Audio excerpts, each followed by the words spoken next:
Bom, gente, oi, tudo bem?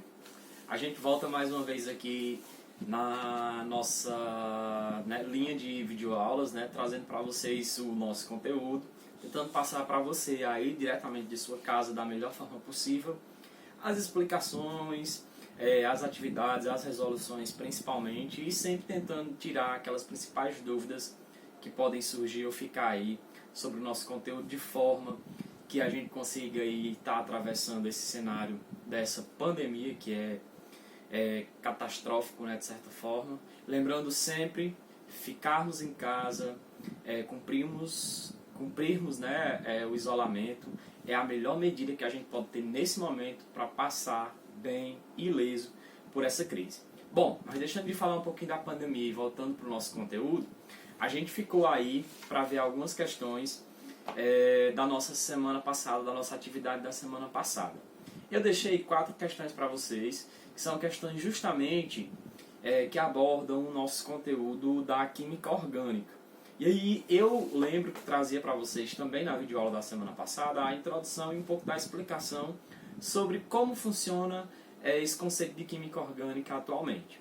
Então, a nossa videoaula de hoje, além de servir para a gente corrigir a atividade, vai servir também para a gente dar uma revisão, tá certo? Nesses conceitos que vão ser fundamentais para a gente fazer a nossa avaliação aí mais na frente, tá bom?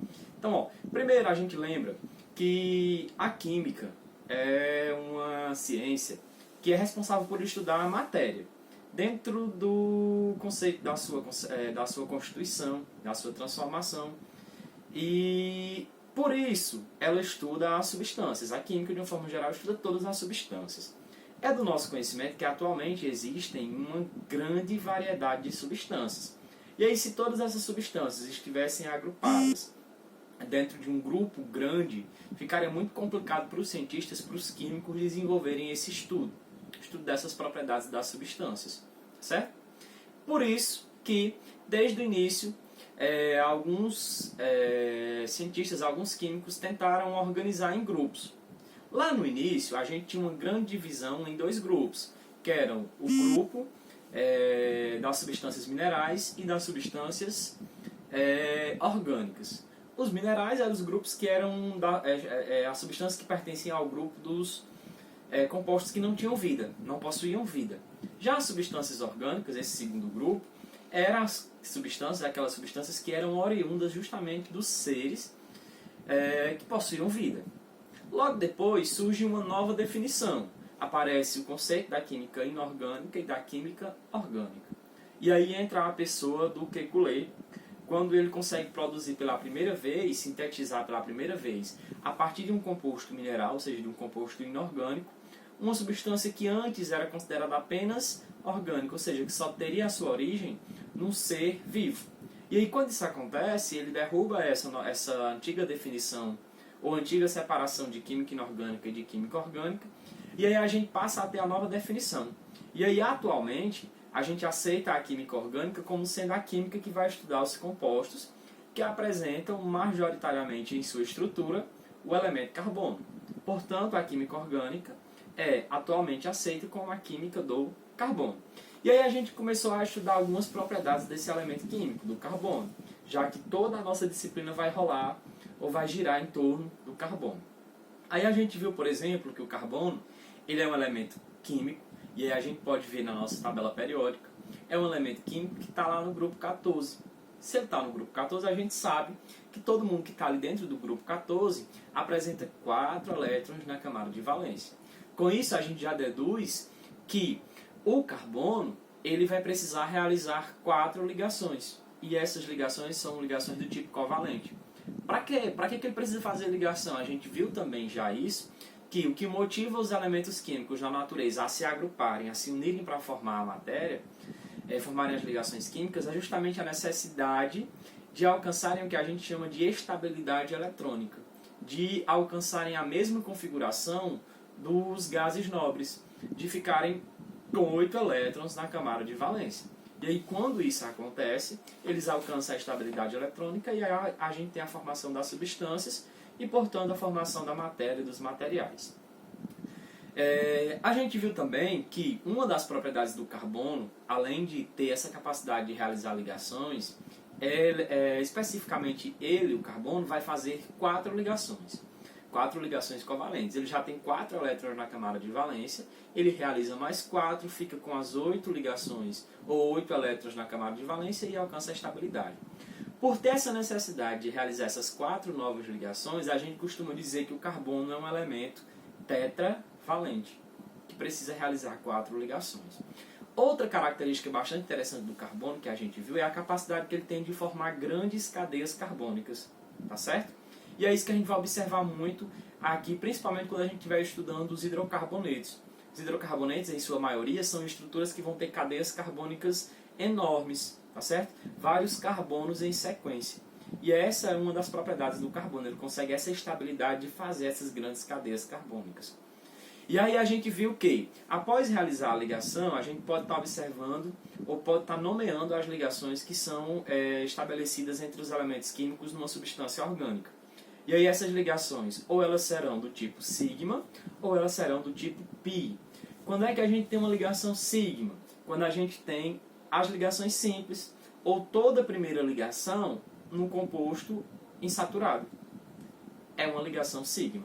Quando é que aparece o segundo tipo de ligação, que é a ligação pi? Justamente nos compostos insaturados, são as segundas ligações, no caso de uma ligação dupla, a primeira sempre é sigma, a segunda pi. Ou no caso de uma ligação tripla, a segunda e a terceira ligação vai ser pi. Lembrando sempre que a primeira é sigma. Então, num composto que faz ligação simples, a ligação a gente já sabe que é sigma. Nos elementos químicos que fazem ligação dupla, a primeira da insaturação sempre é sigma e a segunda sempre é pi. Num composto que faça uma ligação tripla, a primeira sempre é sigma, as outras duas sempre serão pi. Tá certo? Então, acho que com isso a gente resume rapidinho tudo que a gente falou na semana passada, na outra videoaula, sobre essa introdução aí à química orgânica, tá bom? Aí ficaram 4 questões. A questão vai dizer o seguinte: a química orgânica estuda os compostos de carbono e, assim sendo, é possível saber as características básicas desse elemento. Uma das condições mais interessantes é que o carbono é tetravalente, o que significa dizer que, gente, a gente já falou disso, ter essa característica, essa propriedade de tetravalente, significa dizer que o carbono precisa ou consegue ou necessita de fazer 4 ligações químicas. Aí a gente pode analisar as alternativas. Letra A. Pode formar cadeias com um total de 4 átomos de carbono? Não. A gente viu que inclusive, né, o carbono gosta de formar cadeias até maiores do que com 4 carbonos. Não pode ser letra A. B. É capaz de formar ligações quadrúplas. É meio estranho esse termo, não é isso. C. É capaz de formar 4 ligações covalentes. Isso a gente viu. É capaz de formar 4 ligações covalentes. Então a gente já achou. Letra C serve como resposta para a nossa pergunta, para o nosso enunciado. Então, para a primeira questão, letra C. A segunda vai falar o seguinte, questão 2.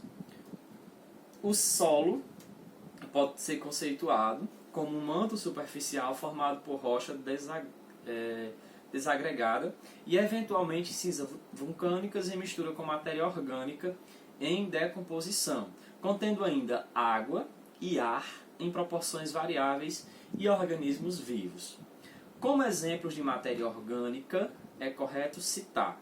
Gente, compostos orgânicos, ele vai trazer sal de cozinha e vidro. Negrada, sal de cozinha, a gente já viu, é o cloreto de sódio, NaCl. A gente estudou muito ele lá no primeiro ano, quando a gente estava aprendendo sobre as ligações inorgânicas, iônicas, tá certo? E também compostos inorgânicos. Aí, gente, se eu não tenho carbono, no caso do cloreto de sódio, só aparece sódio e cloro. Não tem um carbono, não é um composto orgânico. Então eu já sei que a letra A e a letra B, que são as substâncias em que aparecem sal de cozinha, não vão servir como resposta para a gente, tá bom? A letra C, amido e folhas. Olha aí, vamos deixar, vamos para a próxima. Letra D, amido e água. Gente, água também não é um composto orgânico.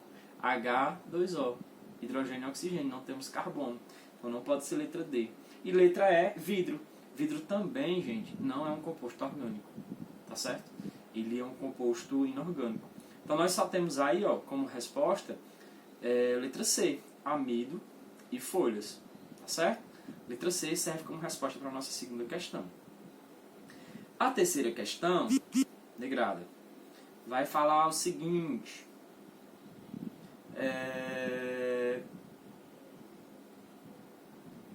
No hidrocarboneto, de fórmula estrutural representada abaixo, os átomos de carbono estão numerados de 1 a 7. Aí vocês estão vendo aí a estrutura, né?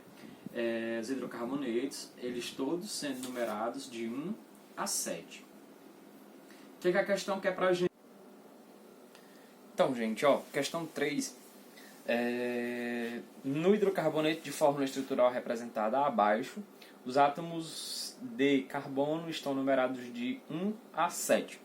Então ele traz aí, ó, os átomos, a estrutura, que é essa que nós já representamos aqui, tá? E essa estrutura está numerada de 1 a 7. Então esse é o carbono 1, 2, 3, 4, 5, 6, 7. Numerada de 1 a 7. Sobre esse hidrocarboneto são feitas as seguintes afirmativas. 1. O total de ligação π na estrutura é igual a 3. Então, aparentemente, as afirmativas vão falar sobre as ligações sigmas e π.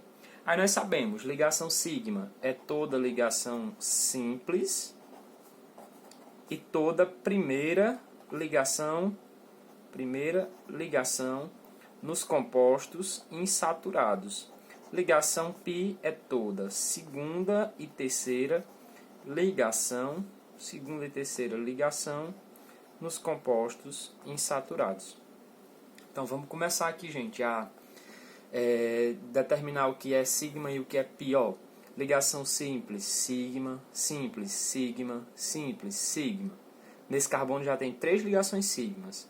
Aqui, ó, ligação simples, sigma. Aí, gente, aqui um caso de insaturação, ó, a primeira é sigma, as outras duas, ó, π e π, certo? Então, para esse carbono agora, ligação simples, sigma, ligação simples com esse hidrogênio, sigma, ligação simples, sigma, ligação simples, sigma.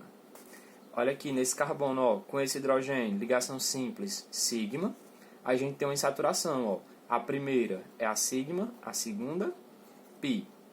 Nesse, nós temos uma ligação sigma aqui em cima, uma sigma para cá, com esse carbono. Com esse outro carbono, ó, sigma, sigma, sigma. Pronto. Todas as ligações foram determinadas. Vamos observar agora quantas sigmas e quantas π aparecem.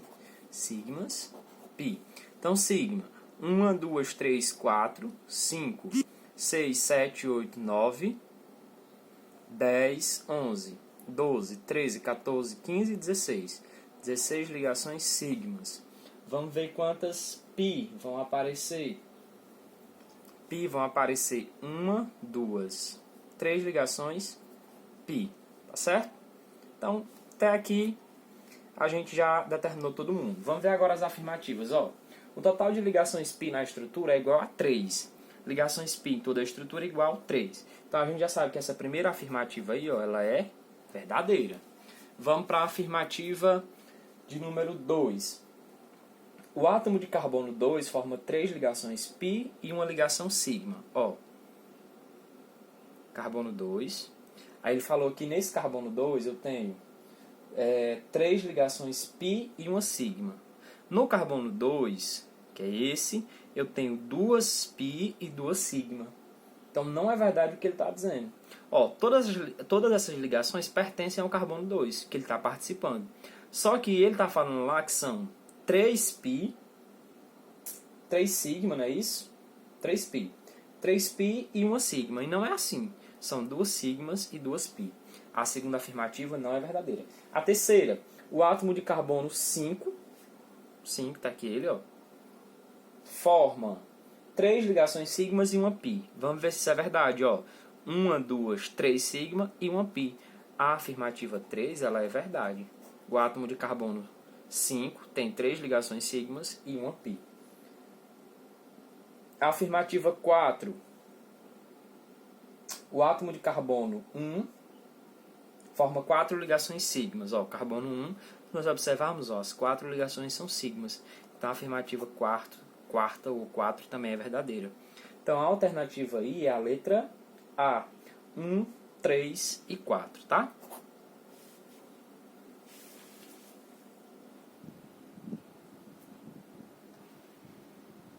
Quarta e última questão, tá bom? Diz o seguinte: a síntese da ureia a partir do cianato de amônio. Segundo a equação, ele traz a reação aí, ó. O primeiro é o reagente cianato, o segundo é a ureia que foi produzida. Desenvolvida por Euler em 1828, foi um marco na história da química, por quê? Gente, foi justamente essa reação aí, essa produção dessa reação, que trouxe pra gente essa divisão da química orgânica, né? Essa nova definição para a química orgânica como sendo a química do carbono. Olha o que ele vai dizer, letra A. Provou a possibilidade de sintetizar em compostos orgânicos a partir de compostos inorgânicos. Gente, eu já gosto dessa alternativa. Ela já soa como resposta para o que a gente falou aqui até agora. Mas olha, B, foi a primeira síntese realizada em laboratório? Não, gente, com certeza não. Demonstrou que os compostos iônicos geram substâncias moleculares quando aquecidos? Também não. Se trata do primeiro caso de equilíbrio químico homogêneo descoberto. Nós não falamos aqui em equilíbrio químico. Até porque no equilíbrio químico nós teríamos que ter a reação inversa acontecendo aí. Nós só temos a seta no sentido direto da reação. Então não pode ser equilíbrio químico. E a letra E provou que o sal de amônio possui estrutura interna covalente. Também não é isso. Nós temos até íons aí, ó, no sal de amônio. Íon positivo e um negativo. Não pode ser nenhuma estrutura covalente. Então, gente, é letra A, tá certo? Provou a possibilidade de se sintetizar em compostos orgânicos a partir de compostos inorgânicos. E aí, gente, é basicamente isso que nós falamos até agora, tá? Sobre a química orgânica. Então, volta o vídeo se precisar, melhora o seu conhecimento aí, estuda um pouquinho mais, tá? Que logo logo a gente vai estar fazendo aí uma avaliação sobre esse conteúdo, tá? Então, grande beijo, abraço, estuda muito, tá?